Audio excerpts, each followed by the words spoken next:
İlk öncə bunu demək istəyirəm ki, şirkətdə baş verən dəyər axınlarını düzgün qeydiyyata aparmalıdır. Məsələn, əgər 50 min manat dəyərində nəqliyyat vasitəsi alınması üçün öncədən 20 min avans ödənişi olubsa, baxsaq, nəqliyyat vasitəsi hələ bizə daxil olmayıb. Lakin bizdən 20 min manat dəyərində pul məxarici olub. Yəni, baş verən dəyər axını dedikdə şirkətə mədaxil olan və şirkətdən məxaric olan dəyərlərə baxılmalıdır.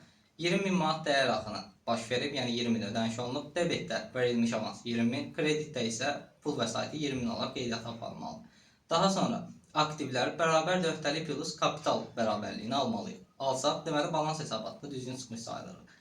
Gəlir, xərc və dividend şirkətin müvəqqəti hesabı olduğundan hesabat ilin sonunda bölüşməmiş mənfəətə bağlanırlar. Və bölüşdürülməmiş mənfəət özü də kapitalın alt başlığı olduğuna görə nəticə etibarən gəlir, xərc və dividend kapitalda yer alır. Nəticə etibarən aktiv bərabərdir öhdəlik plus kapital bərabərliyini alsaq, deməli balans hesabatını düzgün qurmuş oluruq.